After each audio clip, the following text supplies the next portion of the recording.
Hello everyone, this is Al from Point of Insanity Game Studio, and today we're going to be looking at the sketch bug and also the final battle from Final Fantasy VI.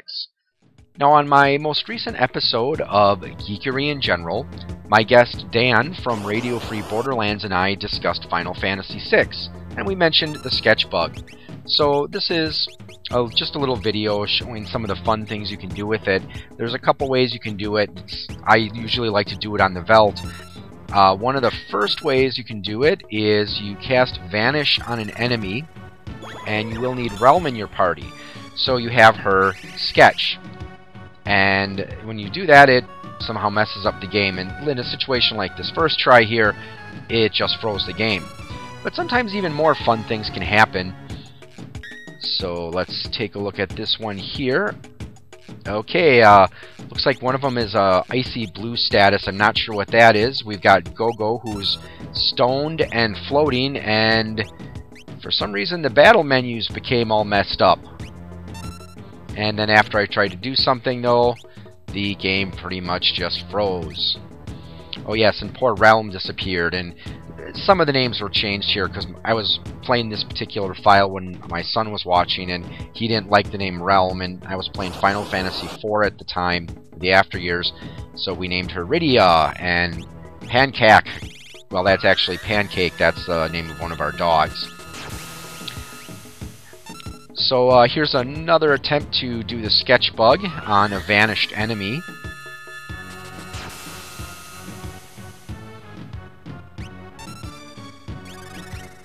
Also, the effects of the bug can happen when you sketch enemies that are really difficult to sketch. So I'm not sure exactly which ones, but I'm assuming some of the tougher enemies. So after we did the sketch, for some reason the mouse, the pointer, disappeared. Well, at least for the menu, we can still see it on the actual screen itself. So this actually led me to show you the second way that you can do the sketch bug, or actually the third. The first one is try to sketch someone who's vanished. The other option is trying to sketch a really powerful monster. But this is the way I actually first found out about it. Back in like 95, 96 or so, I was just messing around, grinding out on the Velt, just trying to get magic points to build up my spells, and that's when I decided, well, after Gao leaps, let's sketch him when he comes back. And again, a couple different things can happen when you do this method, just like the other. Sometimes it just freezes up the game, sometimes it glitches things out, but if you're lucky, it activates the sketch bug, and that's when your inventory gets filled with all sorts of goofiness, and we'll see that in just a moment. Yeah, somehow one of the sprites got replaced with Terra, and Gao is glitching out there. Sword Tech disappeared. Okay, that was weird. So when we reset the game, or actually before we reset the game, let's take a look at items. And you'll see that I've got several Dirks and gem boxes there that are set at 0 for quantity. Now, when I was doing this, I was hoping that I would get a lot of Paladin shields, because that's what happened when I did this bug for the first time.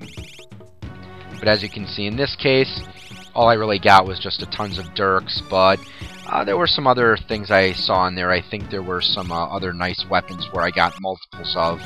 Like, I think I may have got multiples of Lumia, one of the most powerful swords in the game, on this particular file. Yeah, looks like, again, a lot of it is just mostly just Dirks, and again, some are quantity 0, and then others are just random quantities. And let's just try one other application of the sketch bug. I did it a second time just to see if it would change the items in the inventory, and again, maybe get me the large quantity of Paladin shields. Unfortunately, didn't quite do that in this particular attempt.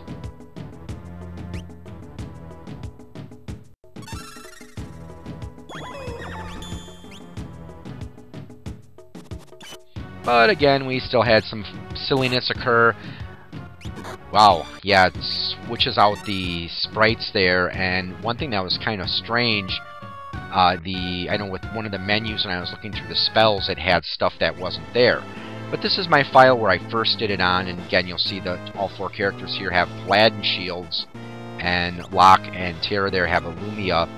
Also, relics! Everyone has an economizer and a gem box, except for Setzer, and the reason I equipped him with just the economizer, and I'm sorry, not the economizer, the reason I equip him with the offering and the fixed dice, again here we just take a look at the menu, and again this is the one where you'll see that I have the large quantity of Paladin shields, as well as having tons of other nifty things in there as well.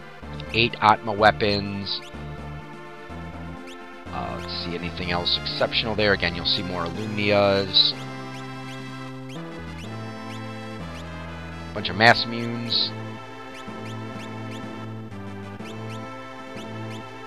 Come on, it's a little bit further down. And there we go. 30 Paladin shields. So at this particular part in the game, everyone was equipped with a Paladin shield. So we'll watch it in the final battle here in action. And the reason I give Setzer the offering and the fixed dice, this is actually a little nifty trick that Dan taught me. One of the nice things about using the offering is it allows you to attack all of the enemies. However, it does decrease the amount of damage you do. However, the fixed dice is not affected by that damage reduction. So, since you can inflict a maximum of 9,999 damage with each hit, this means that when you are using the fixed dice and the offering, you have the potential to inflict up to 39,996 points of damage in a single round. Of course, that's usually not going to happen. Generally, you're not going to get quite that high, but it's still nice. I mean, several times during the fight, I do manage to inflict several thousand points of damage, way more than you normally would be able to do, even with normal attack at max damage. And this is the beauty of having everyone with an economizer and a gem box, since everyone can now double cast Ultima, and it only costs you 1 magic point to do so. In a way, it kind of takes the fun out of it, but it's still kind of fun to watch. I mean, you just pretty much annihilate everybody with those Ultimas.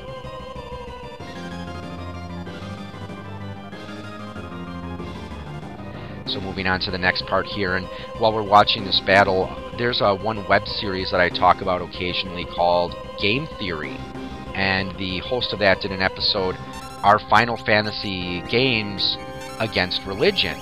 So it's a very interesting episode. I definitely recommend you check it out. There's a guest appearance on there from Gaijin Goomba, who, from what I understand, has had a lot of experience working and living in Japan. So he offers some interesting cultural perspectives on exactly why the Final Fantasy games can come off as being anti-religion. And he pointed out something actually MatPat, the main host, pointed out something in the final battle here that I wasn't aware of. If any of you have ever read Dante's Inferno, it's actually the first part of a trilogy of poems. The first part is Inferno, the second part is Purgatory, then the final part is Paradise. And this battle here actually represents that, where the lowest form on I don't know what you want to call it, but the first enemy you face, that kind of matches the description of how Satan is in the Inferno, where he's at the lowest point in hell, frozen up in the ground up to his waist. So that's why we only saw that monster with just half of it visible. And then I believe the enemies here are supposed to represent the Purgatory part, where you had the 7 deadly sins. Let's see, are there 7 guys there? Yeah, I think there are. It's kind of hard to tell. And then this part here is supposed to represent the paradise part because of the way that the female head and the reclining body are there. It's supposed to represent Mary holding Jesus after he was taken down from the crucifixion. And the observation Matt Pat made is that it is supposed to be based on I believe it's one of Michelangelo's famous statues, the one of Mary holding Jesus. So, and also an interesting little point of note, occasionally you do see the image, or, well, the general poses repeated in comic books sometimes. So again, if you have a chance, I highly recommend take a look at the Game Theory episode, our Final Fantasy games, anti-religion. Like I said, it does offer some very interesting perspectives, and since I do have a degree in religious studies, and I've always been interested in the academic study of religion, and especially how it appears in pop culture, I really found it fascinating.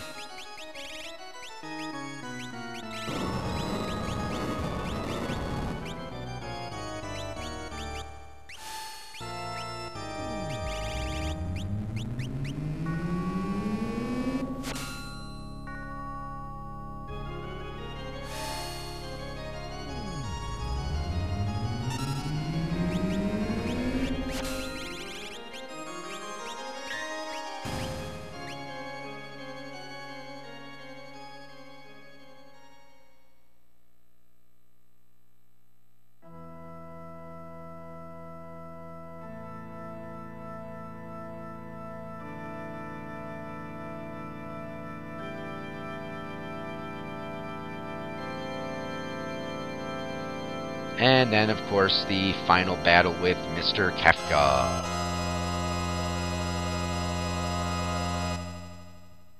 I always like how the music changed at this point.